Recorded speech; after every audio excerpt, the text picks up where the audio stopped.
बेटी व दामाद ने मिलकर किया पिता को कंगाल। ये कहानी सुनकर आप शायद रिश्तों पर भरोसा करने से डरने लगोगे। पत्नी के जाने के बाद नरेश जी के जीने का आखिरी सहारा उनकी बेटी रचना थी। जिंदगी भर की कमाई से नरेश जी ने अपनी बेटी रचना की शादी विदेश में रहने वाले लड़के से कर दी। 70 वर्ष की उम्र में नरेश जी अब बीमार रहने लगे थे। याददाश्त काफी कमजोर होती जा रही थी। अब उन्हें रोजमर्रा की चीजें याद न रहती, लेकिन उनकी बेटी जो उन्हें हमेशा याद रहती थी, दिन हो या रात, एक पल भी ऐसा ना होता जब उन्हें अपनी बेटी की याद ना आती हो। दूसरी तरफ बेटी थी जो कभी कभी अपने पिता को फोन कर लिया करती थी और 2 मिनट बात कर लिया करती थी। नरेश जी की खुशी का कोई ठिकाना ना होता था।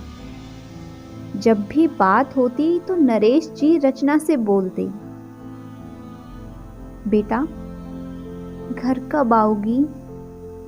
और बेटी बोलती, पापा आप तो जानते हैं ना, इनको लंबी छुट्टी मिलना कितना मुश्किल है, पर जब भी छुट्टी मिलेगी हम आएंगे मिलने।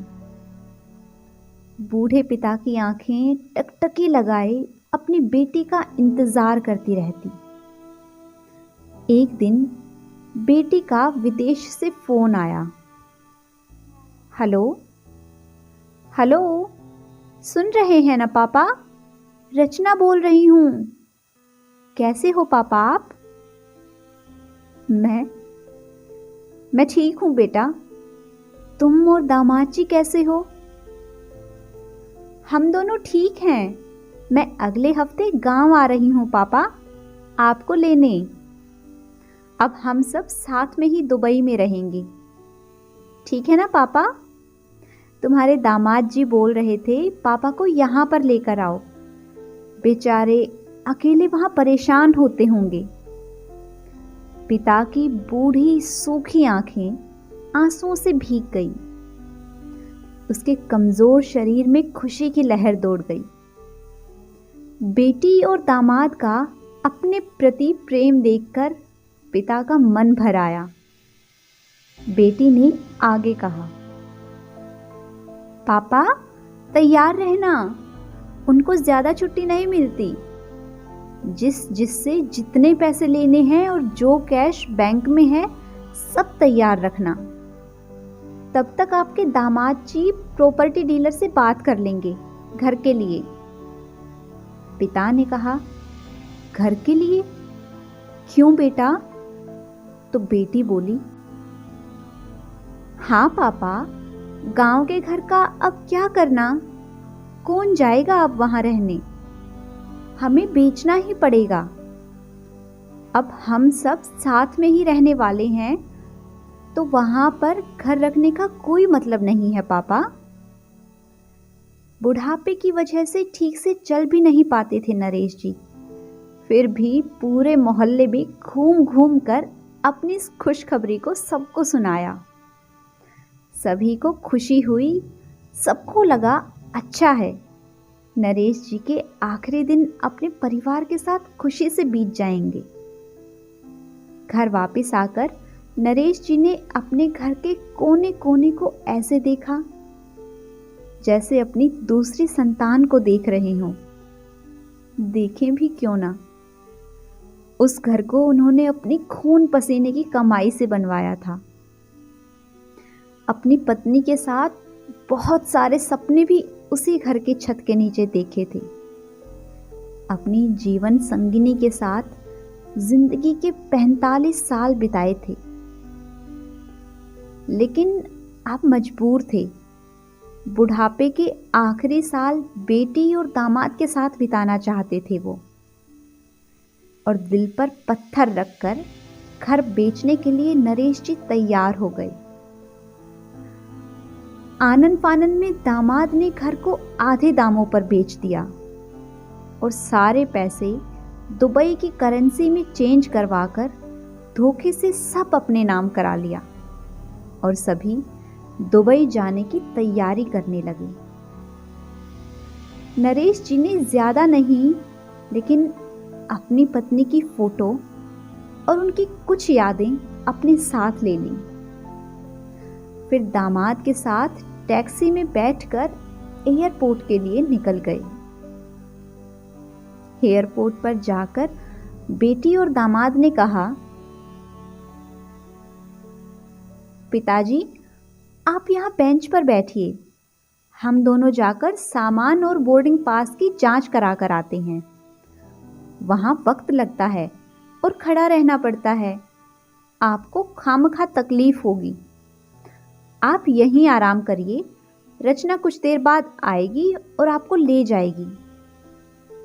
नरेश जी बेंच पर बैठ गए और बेटी दामाद दोनों अंदर चले गए। काफी समय हो गया, ना बेटी आई थी ना ही दामाद। नरेश जी सोचने लगे, ज्यादा भीड़ होगी इसलिए देर लग रही होगी। अंधेरा होने को आया, अब तो भीड़ भी कम हो गई थी। नरेश जी को अब चिंता होने लगी। एक कर्मचारी ने आकर पूछा, किससे मिलना है बाबूजी आपको? यहां पर क्यों बैठे हैं? मेरी बेटी और दामाद अंदर सामान की जांच कराने गए हैं बेटा, दुबई जा रहे हैं हम। क्या नाम है आपकी बेटी और दामाद का? कर्मचारी ने पूछा। नरेश जी ने कहा, बेटी का नाम रचना है और दामाद का नाम रंजन है। कर्मचारी अंदर गया और थोड़ी देर बाद बाहर लौटा। उसने नरेश जी से कहा, बाबूजी, दुबई जाने वाली फ्लाइट तो दोपहर में ही जा चुकी है और आपकी बेटी और दामाद भी उस फ्लाइट में बैठकर दुबई जा चुके हैं। अब आपके यहां बैठने का कोई मतलब नहीं है, आप भी अपने घर चले जाओ। क्या जा चुके हैं और मैं घर जाऊं? घर? नरेश जी की आंखों से आंसुओं के सैलाब उठने लगे। जैसे तैसे नरेश जी घर पहुंचे, जो अब उनका था ही नहीं, बिक चुका था। वो वहीं बरामदे में तुलसी के पास बैठकर सो गए। घर के नए मालिक को उन पर दया आई तो एक कमरा किराए पर उनको दे दिया। पेंशन के पैसों से खाना और किराए का बंदोबस्त हो जाता था। धीरे धीरे दिन बीतने लगे। कुछ दिनों बाद घर के नए मालिक ने नरेश जी से कहा, आप अपने रिश्तेदारों के यहां पर जाकर क्यों नहीं रहते हैं?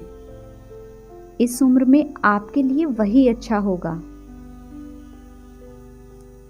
अच्छा तो होगा, लेकिन अगर मेरी बेटी कभी वापस आई तो उसका ख्याल कौन रखेगा?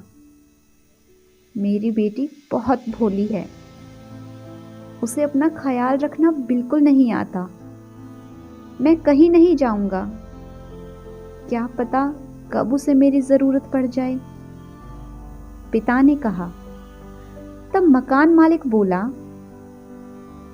बाबूजी, एक बात कहूं, बुरा मत मानिएगा।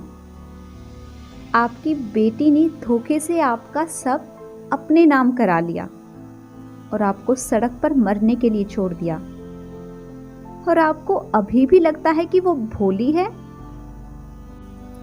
ये सुनकर बूढ़े पिता की आंखें छलक उठी और वो कांपती हुई आवाज में बोले, मैं जानता हूं मेरे साथ बहुत बड़ा धोखा हुआ है, पर बेटा, एक पिता का दिल इस बात को मानने को तैयार ही नहीं है कि मेरी बेटी मेरे साथ ऐसा कर सकती है।